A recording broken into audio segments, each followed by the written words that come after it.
task list might read like the introduction to an old music hall joke, but this is no laughing matter. What have a hotel manager from Rwanda, a student from Congo, and a rabbi from North London got in common? In this instant, Rusesabagina is on his way to the home of the British Prime Minister as part of his role as a patron of the Save the Congo campaign. It is a cause close to his heart. Hello, sir. We're here to hand in a petition to the Prime Minister. Why are you in London?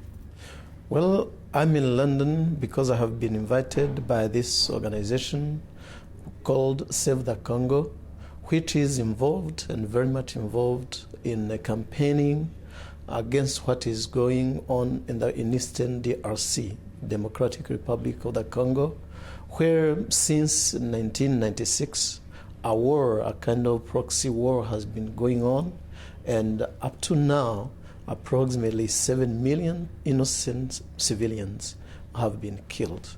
So I'm a humanitarian, a human rights advocate who has been traveling the world, and London is one of my steps.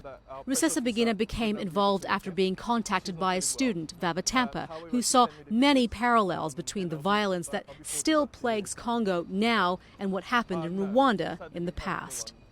That genocide was a crime against the Rwandan people, a crime against not just the African, but a crime also against humanity, a crime against man, a crime against the entire international community. 7 million people in 11 years.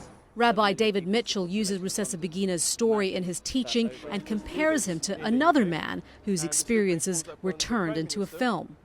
I understand why Paul's called the Oscar Schindler of Rwanda, and I can't begin to imagine what he went through, and I can't begin to convey my admiration for his courage and what he managed to do. None of us know what we would do in that situation, and he clearly made some choices and saved an awful lot of lives. Hotel Rwanda celebrated the life of an extraordinary man, a man who had witnessed a terrible past but is capable of wishing a better future on others. At a given time, of course, the whole family and everybody, because each and every Rwandan is traumatized, kind of. We noticed that people were trying to run away from what we saw, from what we went through. But this was not the best solution, because we were keeping all of that within ourselves, not talking about it. And then when the very day when I started talking and speaking out, talking about it, I noticed that the best therapy is to speak out. Once you get the message out, you share with others, you at least feel relieved. Once you share, you talk to other people, tell them your concerns, tell them what you went through. You have people who listen to you. Once you have people who listen to you, then the problem is slowly solved.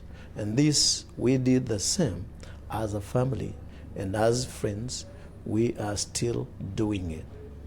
Vava Tampa and Rabbi David Mitchell are delighted to have Rusesabagina as someone to deliver their message.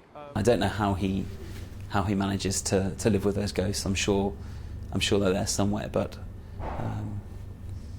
he's clearly using that energy, that those memories, the pain and everything else. He's channeling them into his work that he does for human rights and his work he does to raise awareness. And I guess if you are going to survive and if you are going to have to live with those nightmares, and I'm sure there are nightmares too, then at the same time there must also be a place where you can put all that stored up energy, all that frustration, perhaps anger, perhaps pain, into something really positive. And the fact that he can do that is remarkable.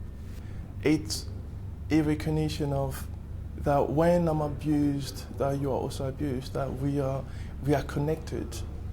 You know, in Africa, there is this belief. It's Ubuntu. You know, it was developed by Desmond Tutu, Archbishop Desmond Tutu. It's about the interconnectedness of human beings. That we are one people. You know, it's about embracing the other, going the extra mile for the betterment of the others. Rusesabagina's mission now is to make sure that other people will never experience the horror he was subjected to. It is a task he is tackling with enthusiasm and humility. I'm angry and not angry at the same time. I'm not angry because this is in human nature. I'm not angry because should be my mission to travel the world, convince those ones who are not convinced, teach them that the best way to live is not to kill, but to save lives. And to save lives not with guns, but with words.